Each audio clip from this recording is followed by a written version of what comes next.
Szia! Ma szeretnénk neked röviden a belső mosolyról beszélni, hogy az micsoda valójában. A belső mosoly az egy érzés. Amikor emlékszel egy nagyon kellemes, jó dologra, akkor legbelül mosolyogsz, és a mosoly által itt is, jó, mosolygok, nyílik, itt minden nyílik. A hangképzésben is használják ezt, hogy a hang jobban tudjon előre jönni, és teltebben szóljon, a klasszikusban legalábbis.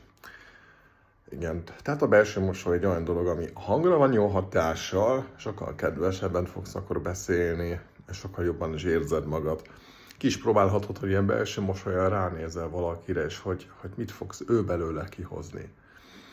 Amikor a te kereted, a te erőt, a te energiát nagyon meghatározó, pozitív, akkor a másik ember is azt át fogja érezni. A másik dolog a belső mosoly, az egy ilyen spirituális szempontból, én nem vagyok spirituális egyébként, nehogy félreértsd, de van egy-két jó dolog benne. Tehát az egy ilyen belső békének a jele, a belső nyugalomnak, és hogy ezt mindig fejedben tartsd. Mutatom neked ezt a kis virágot. A napfény kibontja a virágot, amitől kinyílik, az embert meg a szeretet. És hogyha szeretettel valakire ránézünk belső mosollyal, akkor ott meg tudjuk nyitni, és jobban érzi magát.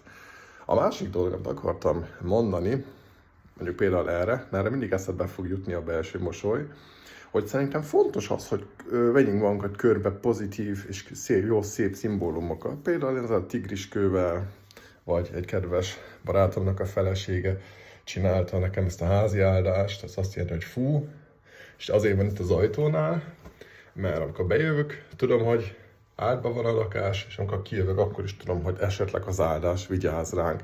Tehát fontosak a szimbólumok. A marketing és a média is szimbólumokkal dolgozik. Legyen szép napot! Hello!